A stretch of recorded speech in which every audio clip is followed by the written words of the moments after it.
Halo, apa kabar kalian? Haha. Gimana? Pertalite masih 10.000 cuy. Aduh. Panjang lagi ngantrinya.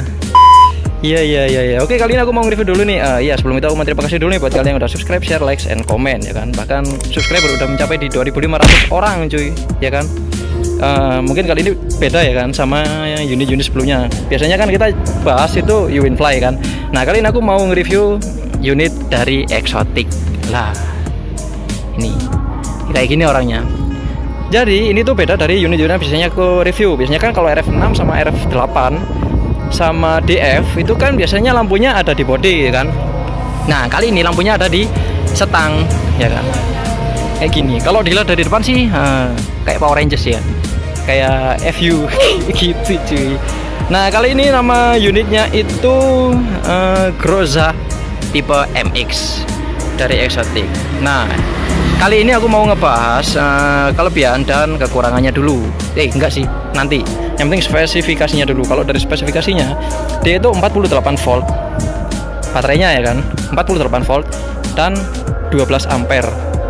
Nah, kalau untuk dinamo motornya dia itu 48 volt 500 watt kayak gitu. Nah, kalau seumpama kita pakai buat boncengan itu bisa di sini ya kan, tapi dia pendek cuy ya kan, beda sama DF sama RF8. DF8 itu dia kan nggak split seat, kalau ini kan split seat, jadi ada perbedaan tinggi. Nah, terus dia tuh kelebihannya bisa di setting, di adjust naik turunnya ini, jadi bisa disesuaikan keinginan kalian ya kan. Tapi kalau menurut aku ini dari segi apa namanya posisi drivingnya dia itu mirip seperti kalau di motor Jepang itu kayak Yamaha lah bedanya. Jadi kalau sama RF8 dia itu lebih condong ke Honda. Kalau di motor di unit ini itu lebih kerasa ke Yamaha banget gitu loh, kayak Suzuki banget gitu loh. Jadi stangnya itu lebih pendek ketimbang badan, ketimbang posisi bahu. Kalau di F8 sama RF8 itu lebih tinggi cuy, lebih tinggi. Nah, itu sesuai selera ya, maksudnya tipe orang kan masing-masing dia lebih nyaman seperti apa kayak gitu. Nah, untuk kelebihannya lagi dia kan ini bisa di adjust naik turun. Nah, dia kelebihannya lagi dia ada di baterainya. Jadi kalau untuk tipe DF sama RF itu kan baterainya udah paten ketanam di sini. Nah, bedanya untuk unit ini itu baterainya bisa dilepas cuy. Jadi buat kalian yang nyari unit yang baterainya bisa dilepas, ini cocok banget. Ini cocok banget. Wait, ini aku coba bukain dia kan. Nah, tuh. Jadi keuntungannya kalau sama baterainya itu bisa portable gini, dia lebih tahan sama air. Jadi contoh ini kerendam air ya kan, kena banjir gitu kan, dia bisa sampai segini airnya cuy. Yang penting ini nggak kena air, airnya nggak nyampe masuk sini. Kalau sama untuk dinamonya dia itu udah disil ya, disilen ya, maksudnya dia itu udah disilen, jadi udah aman dari air masuk dan lain-lain. Kecuali udah kalian pernah bongkar ya kan, terus waktu pengembalian, waktu assembly, perakitan kurang proper, kurang proporsional ya, jadinya bakalan ada air yang masuk. Nah, untuk kelebihannya itu ini. Jadi kalau sama nih kalian ini unitnya ada di luar ya kan, kalian pengen ngecas ya tinggal copot aja ini. Nah, ini tinggal copot aja cuy, tinggal copot terus ini diambil ya kan, karena ini berat cuy, males aku mau mengangkatnya ya kan. Nah, ini pasang lagi. Nah, kayak gini. Kalau untuk kontrolernya itu ada di belakang sini, di bawah penumpang. Nah, semua sepeda listrik sih kebanyakan rata-rata di situ ya, karena safety. Kalau menurut aku karena safety. Gimana coy ini coy? Karena safety dia lebih aman di sini, kena air, kena hujan dia lebih aman di situ. Untuk suspensinya sama aja ya kayak pada umumnya, suspensi belakang kayak gitu. Terus untuk depan dari segi fitur, nah kalau sama untuk dari segi fiturnya kurang lebih sama ya. Coba kita hidupin. Nah, oke. Di sini ada indikator speedometer, baterai, odometer, trip meter, Sini ada fuel consumption, itu sini ada logo itu apa namanya, highlight logo bensin, kecepatan 1, 2, 3 ya kan. Terus ini tuh kalau sama kita matikan, nah itu ada yang nyala itu merah-merah. Nah ini tuh menandakan kalau sama ada kerusakan di area controller. Jadi kalau sama ada yang nyala merah di sini, sama kayak gini ya kan. Nah itu ada yang keluar warna merah tuh. Nah berarti ada semacam sensor yang berfungsi kayak gitu. Sama kayak gini kan. Nah ini sensor handrim nyala. Ini. Nah dia nyala kayak gini. Di sini ini sensornya ya kan. Jadi kalau sama kita gas, tapi sambil direm, dia nggak bisa jalan tuh. Nah sama kayak umumnya ya kan. Kalau sama kita lepas gini, dia bisa jalan tuh. Nah kayak gitu. Nah terus untuk tombol-tombolnya sini ada tombol speed 1, 2, 3. Tapi enaknya di sini tuh kita bisa milih ya kan. Kita langsung di semama kita off, kita on. Nah ketika kita udah di nomor 1 di speed 1, dia tetap di speed 1. Semama kita berhenti di speed 3 gini ya kan. Kan berupa di speed 3. Lalu kita matiin. Lalu kita nyalakan. Nah dia ada di speed 3. Jadi tipe tombolnya itu bukan toggle gitu loh. Jadi bukan tipe yang cetekan gini. Tombol switch kok toggle sih. Kalau ini kan toggle nih. Kalau yang itu kan switch. Jadi kayak apa ya? Kayak harus mina-mina dulu setiap kali pakai. Kayak gitu. Untuk di tombol sebelah kiri itu ada lampu jauh, lampu sein, lampu jauhnya, lampu sein, kanan kirinya. Gila, soalnya kencang banget cuy. Kalau klaksonnya lumayan lah, nggak begitu malu-maluin. Tapi kalau seinnya ini cuy, coba ini kita lihat dari depan ya.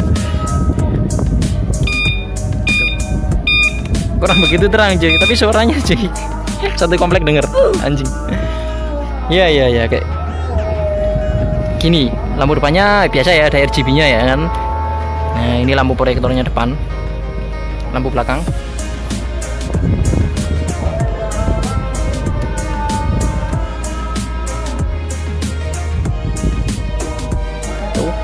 Gitu kurang lebih lah. Gimana kalian? Mulai ada rasa ingin tertarik untuk udah ada rasa ingin untuk membelinya cuy, untuk meminangnya ya kan. Tapi kalau sama aku rasa perbedaannya dari pabrikan Uwinfly itu, aku rasa dia untuk sentakannya ini, untuk gasnya dia lebih ini ya, lebih ngejambak di awal ya, kayak gitu.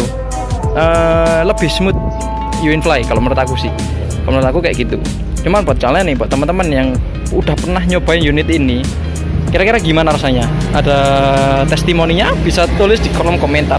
Dan buat kalian nih yang sekiranya kalian itu penasaran atau punya unek-unek pertanyaan dan lain-lain, bisa tulis di kolom komentar. Kira-kira apa aja nih yang buat kalian itu sangat penasaran kayak gitu. Terus ini juga lumayan lebar ya kan. Cuman sayangnya nggak ada USB portnya, karena biasanya USB port itu di unit baru, di unit yang baru kayak gitu. Tapi sama aja ya, unit ini juga termasuk kategori sepeda listrik. Jadi ada nomor rangka, nomor mesin kayak gitu. Sama aja lah kayak umumnya. Untuk sandarannya ini plastik ya. Cuman menurut aku build quality-nya apa ya, nggak bisa. Menurut aku nih, kalau menurut aku nih dari penilaianku lebih bagus Uwinfly sih. Kalau ini tuh warnanya kayak apa ya, plastiknya itu apa ya, warna hitamnya itu bukan hitam plastik pada umumnya. Ini tuh kayak semacam apa ya, gimana ya jelasnya ya, kayak daur ulang atau gimana gitu loh. Jadi kurang hitam pekat gitu loh. Cuman nggak tahu ya, kalau sama dari durability-nya dia bagus apa enggak dari sebelumnya, kayak gitu sih. Terus dari velg depan, spesifikasi ban depan itu dia ukuran 14 kali 250, 14 inch, kan besar ya ini ya. Ini sudah tubeless depan belakang. Untuk pengereman dia depan tromol, belakang juga tromol. Yang belakang ukurannya sama ya kan, 14 2 kali 50 tubeless juga. Jadi buat kalian yang di jalan terus banyak bocor, jangan langsung ditempel cuy, jangan langsung dibongkar cuy ini, karena ini tubeless. Beda sama sama tube tipe pakai ban dalam. Nah kayak gitu. Kalau seumpama untuk footstep belakang dia rigid ya, lebih kuat. Dia langsung rangka loh, ini. Ini stepnya di sini. Jadi buat penumpang gimana ya rasanya sih? Yuk kita cobain coy.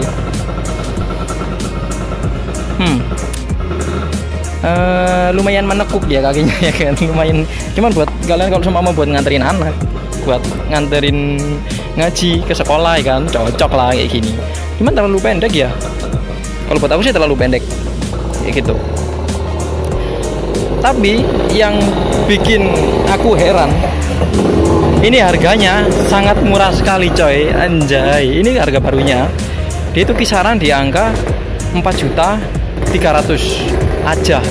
Jadi buat kalian nih yang kipu sama unit, yang kepengen sama unit ini, itu bisa kalian ambil dengan harga 4.300.000. Itu baru cuy.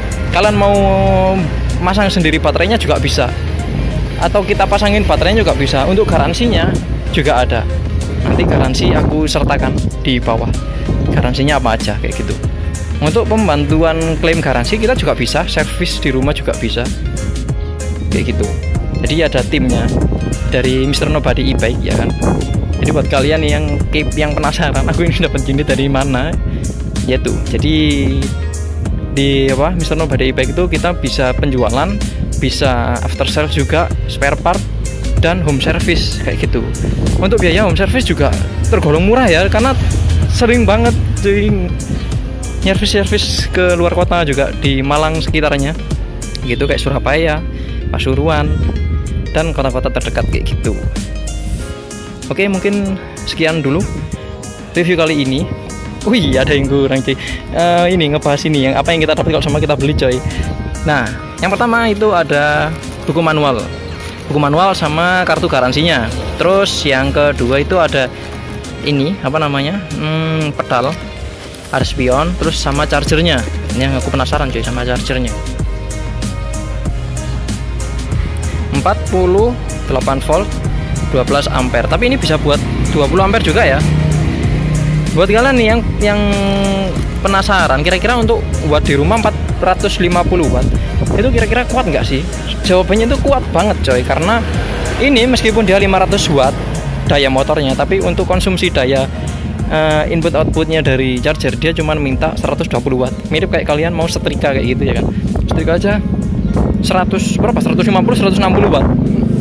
Ini sama kayak kalian nyetrika tapi 4 jam kayak gitu. Nah, mungkin ada beberapa dari kalian yang penasaran ya kan, muncul unek-unek untuk bertanya tentang unit ini ya kan, bisa terus di kolom komentar kayak gitu. Oke, sekian dari saya. Kalau ada kurangnya saya minta maaf. See you on next video.